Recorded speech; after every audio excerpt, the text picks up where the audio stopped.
प्रश्नावली 7.2 निर्देशांक ज्यामिति।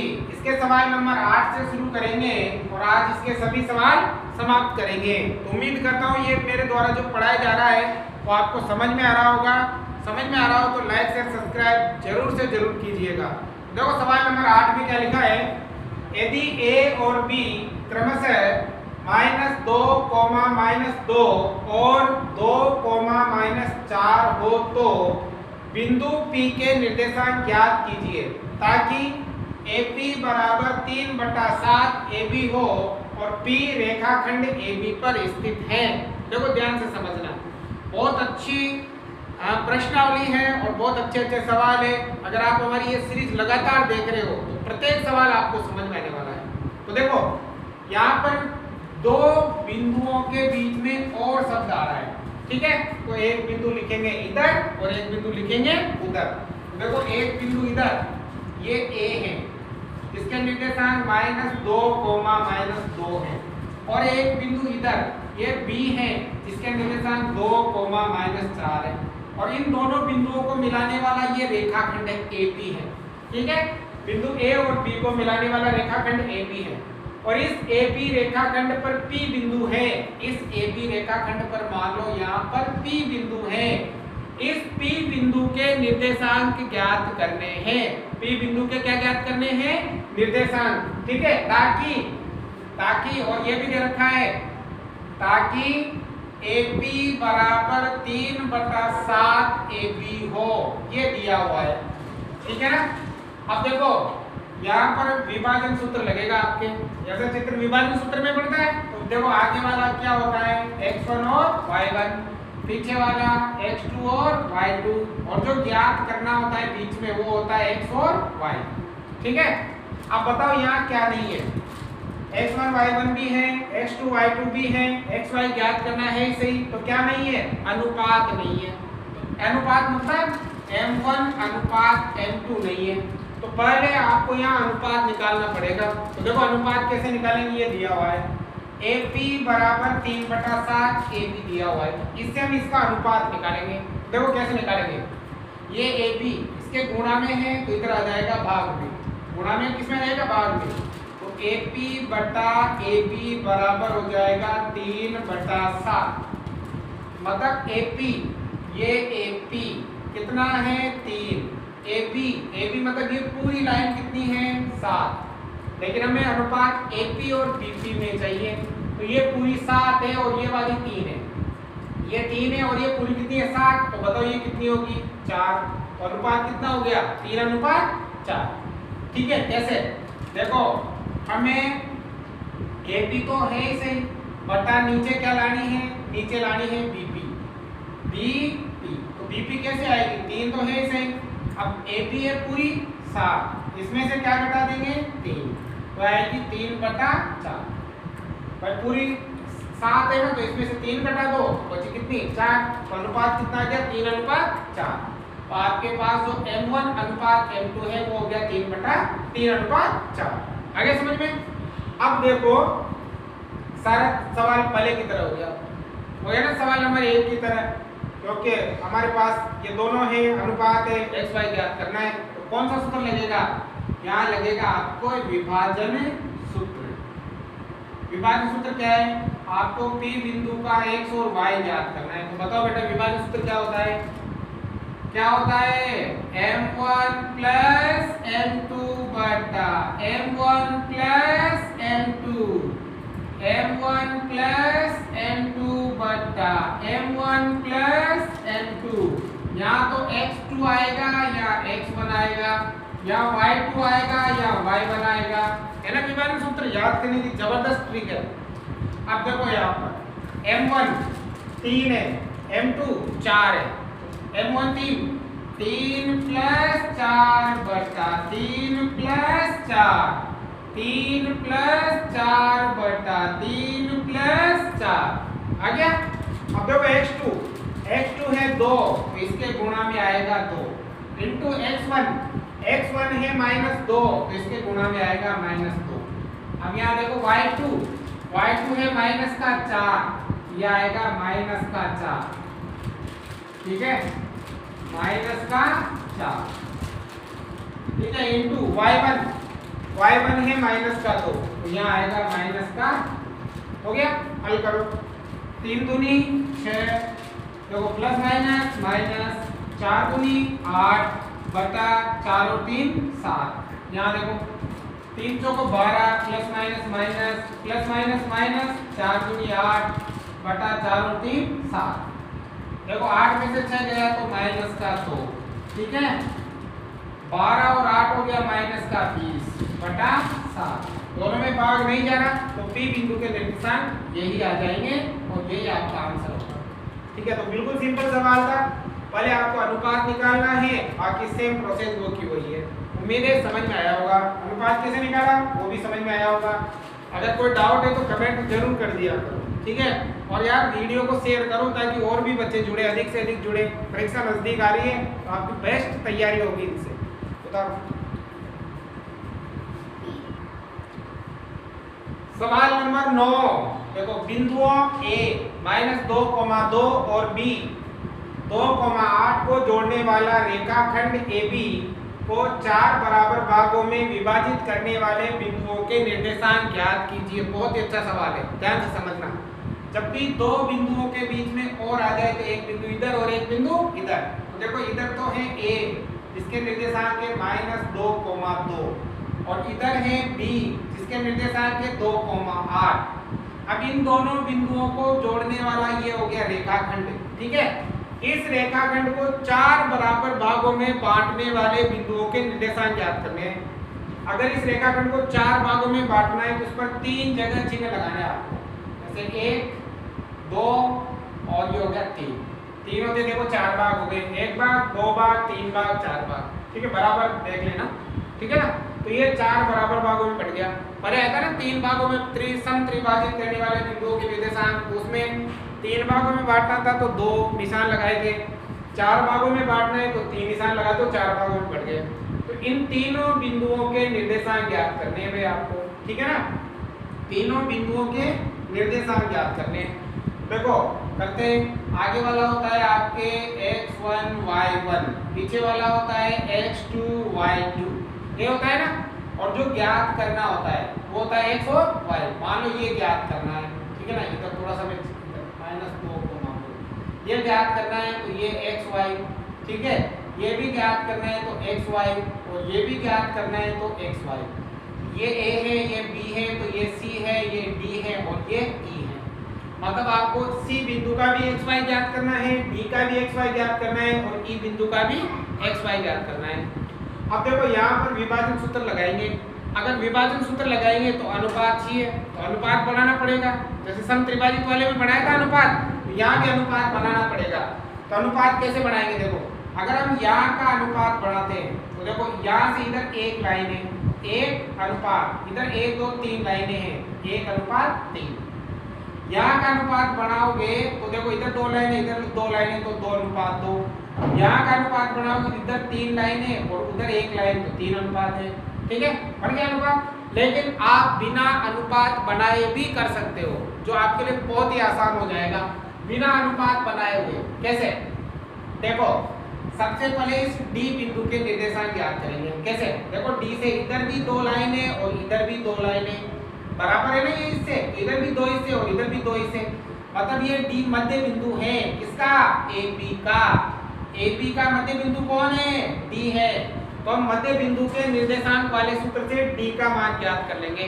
फिर जैसे D का मान ज्ञात हो जाएगा तो A और D से C का मान ज्ञात कर लेंगे, क्योंकि C भी AD का क्या हो जाएगा, मध्य बिंदु, क्योंकि ये बराबर है। और D और B से E का भी ज्ञात कर लेंगे, क्योंकि ये दोनों भी क्या है, बराबर है। मध्य बिंदु के निर्देशांक वाले सूत्र से करोगे तो आसान होगा, और विभाजन वाले सूत्र से भी हो जाएगा अनुपात बना के, लेकिन आप मध्य बिंदु वाले सूत्र से करो। तो यहाँ पर हम लगाएंगे मध्य बिंदु के निर्देशांक ज्ञात करने का सूत्र, ठीक है। तो बताओ सूत्र क्या होता है। अगर आपको x और y ज्ञात करना होता है तो सूत्र क्या होता है बेटा, x के लिए तो x2 + x1 बटा 2 और y के लिए y2 + y1 बटा 2, ये होता है। अब हमें d का ज्ञात करना है, x और y। पहले d का निकालेंगे, बीच में यही है, तो तो देखो डी के लिए x2 प्लस x1 बटा 2, x2 2 प्लस x1 माइनस 2 और बटे में 2, ठीक है, कॉमा यहाँ देखो y2 कितना है 8, y1 कितना है 2 बटे में 2, ठीक है।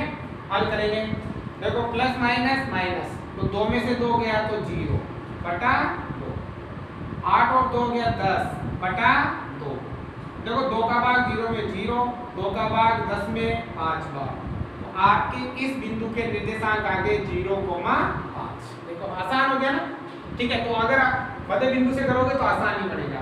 आगे भाई, तो डी के निर्देशांक तो ज्ञात हो गए, अब सी के ज्ञात करते हैं। अब सी का भी ज्ञात करना है x और y। अब बेटा सी का ज्ञात करोगे ना, तो इसके लिए x1 y1 ये x2 y2 हो जाएगा, क्योंकि इन दोनों AD का मध्य बिंदु कौन है, C है। चाहे तो आप यहाँ लिख लेना, यहाँ लिख दो कि D क्या है, AB का मध्य बिंदु, ठीक है। और इसी प्रकार C क्या है, AD का मध्य बिंदु, AD का मध्य बिंदु है, ठीक है ना। आगे बात समझ में, तो देखो सूत्र तो ये लग ही रहा है आपके, तो डायरेक्ट करो, क्या आएगा x2 प्लस x1 बटा 2, तो देखो x2 0, x1 माइनस 2, तो आएगा 0 प्लस माइनस 2 बटे में 2। अब y2 प्लस y1 बटा 2, y2 5, y1 2, 5 प्लस 2 बटा 2 आ गया। अब देखो प्लस माइनस माइनस, माइनस 2 में 0 घटाएंगे तो भी माइनस 2 आएगा बटे में 2, 5 और 2 गया 7 बटा 2, 2 का भाग इसमें 1 बार और बटा वो 7 बटा 2। ये आ गया कौन से बिंदु के निर्देशांक, सी बिंदु के निर्देशांक। आगे समझ में। अब इसी प्रकार ई के ज्ञात करेंगे, तो ई किसका मध्य बिंदु हो जाएगा, बीडी का मध्य बिंदु हो जाएगा ना। ई क्या है, ई है बीडी का मध्य बिंदु, ठीक है। अब देखो इसके लिए x1 y1 x2 y2 हो जाएगा, चाहे तो प्रत्येक में अलग अलग चित्र बना लो ताकि, तो यहाँ हो रहा है आसानी से। तो देखो ई का भी ज्ञात करना है x और y, ठीक है। तो बताओ कैसे ज्ञात करोगे, वही सूत्र x2 प्लस x1 बटा 2, x2 2 x1 0, तो 2 प्लस 0 बटा 2, y2 प्लस y1, y2 8 और y1 5, 8 प्लस 5 बटा 2, तो 2 में 0 जुड़ा तो 2 बटा 2, 8 और 5 हो गया 13 बटा 2, 2 का भाग 2 में जाएगा कितनी बार, 1 बार, 13 का भाग 2 में नहीं जाता है, तो 2 में 13 में 2 का भाग नहीं जाता है, तो 13 बटा 2। तो ये आ जाएंगे ई बिंदु के निर्देशांक। तो ये सभी बिंदुओं के निर्देशांक हमने ज्ञात कर लिए। आया समझ में, बता दो भाई। सवाल नंबर 10, देखो लास्ट सवाल है, ध्यान से समझना। एक समचतुर्भुज का क्षेत्रफल ज्ञात कीजिए जिसके शीर्ष इसी क्रम में 3,0, 4,5, -1,4 और -2,-1 है। देखो यहाँ पर समचतुर्भुज का क्षेत्रफल ज्ञात करना है। तो देखो समचतुर्भुज ऐसा चतुर्भुज जिसकी चारों भुजाएं बराबर हो, है ना, उसे क्या कहते हैं, समचतुर्भुज कहते हैं। मान लो ये एक समचतुर्भुज है, इसका नाम है A, B, C और D। A के निर्देशांक के 3,0, B के निर्देशांक के 4,5, C के -1,4 और D के -2,-1। अब इसका मैं क्षेत्रफल ज्ञात करना है। तो सबसे इंपोर्टेंट चीज तो ये है कि आपको समचतुर्भुज का क्षेत्रफल ज्ञात करने का सूत्र याद होना चाहिए। बताओ बेटा, समचतुर्भुज का क्षेत्रफल, समचतुर्भुज का क्षेत्रफल ज्ञात करने का सूत्र होता है 1/2 इंटू विकर्णों का गुणनफल, विकर्णों का गुणनफल, ये होता है सूत्र। समचतुर्भुज का क्षेत्रफल ज्ञात करने का सूत्र होता है 1/2 इंटू विकर्णों का गुणनफल, ठीक है। अब देखो विकर्णों का गुणनफल मतलब अगर हम दोनों विकर्ण, एक विकर्ण तो ये और एक विकर्ण ये, इन दोनों विकर्णों की लंबाई अगर हमारे पास हो तो उनको गुणा करके 1/2 से गुणा कर दें। इन दोनों विकर्णों को गुणा करके इन दोनों विकर्णों की लंबाई को 1/2 से गुणा करना है, तो समचतुर्भुज का क्षेत्रफल ज्ञात हो जाएगा, ठीक है ना। अब विकर्णों की लंबाई तो है ही नहीं हमारे पास, पहले आपको क्या ज्ञात करनी पड़ेगी, इस विकर्णों की लंबाई ज्ञात करनी पड़ेगी। अब बताओ इस विकर्ण की और इस विकर्ण की लंबाई कैसे ज्ञात करोगे? कैसे ज्ञात करोगे? दूरी वाले सूत्र से, जो 7.1 प्रश्नावली में हमने पढ़ा है। दूरी वाला सूत्र लगाना पड़ेगा, तभी तो इन दोनों विकर्णों की लंबाई ज्ञात होगी। ठीक है, तो बताओ दूरी का सूत्र लगाएंगे। बताओ बेटा दूरी का सूत्र क्या है?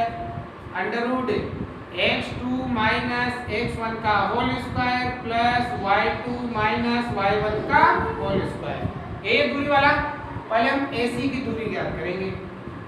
AC की दूरी अंडर रूट लगाएंगे सूत्र। बताओ ट्रिक से ही करना। क्या ट्रिक दी? आगे वाले में से आगे वाला घटाओ, पीछे वाले में से पीछे वाला घटाओ। देखो आगे है माइनस का 1, इसमें से घटाएंगे कितना? 3 और इसका होल स्क्वायर प्लस पीछे है 4 और इधर पीछे है 0, इसका होल स्क्वायर। ठीक है, अब देखो AC बराबर आ जाएगी अंडर रूट। अगर चिन्ह अलग अलग हो तो जोड़ करना है, तो यहाँ प्लस का या माइनस का अलग अलग है तो जोड़ो। 3 और 1 4 का होल स्क्वायर प्लस 4 में 0 घटाएंगे तो 4 ही आएगा भाई, 4 का होल स्क्वायर। ठीक है, AC बराबर अंडर रूट 4 का स्क्वायर हो गया 16, 4 का स्क्वायर हो गया 16। 2 बार है तो इसको लिख सकते हो कितना? 2 × 16। अगर 2 बार है ना सेम तो 2 × 16, क्योंकि 16 और 16 32, 16 दूनी 32 ही होता है। इन दोनों में से किसका वर्गमूल निकलेगा? 16 का। कितना? 4 और अंडर रूट का 2 बचेगा। तो इसकी जो दूरी आई AC की वो आगे 4 अंडर रूट 2 मात्रक। आगे जैसे आपने AC की दूरी निकाली वैसे BD की भी दूरी निकालो। तो यहाँ निकाल देते हैं। अब निकालेंगे BD की दूरी, तो सूत्र तो वही है दूरी का। ठीक है, अब आगे वाले में से आगे वाला घटाओ, पीछे वाले में से पीछे वाला घटाओ। देखो यहाँ आगे माइनस का और यहाँ प्लस का, अलग अलग चिन्हों को जोड़ करना है। 4 और 2 हो गया आपके 6 का स्क्वायर प्लस यहाँ माइनस का यहाँ प्लस का जोड़ करो तो यहाँ भी हो गया 6 का स्क्वायर। देखो यहाँ 6 का 36, 6 का 36। ठीक है, 36 2 बार है तो लिखो 2 × 36। दोनों में से 36 का वर्गमूल निकलता है 6 और अंदर आ जाएगा अंडर रूट 2 और ये आ जाएगा मात्रक। तो ये आ गई इस विकर्ण की दूरी लंबाई और ये आ गई इस विकर्ण की लंबाई। आगे दोनों की लंबाई है।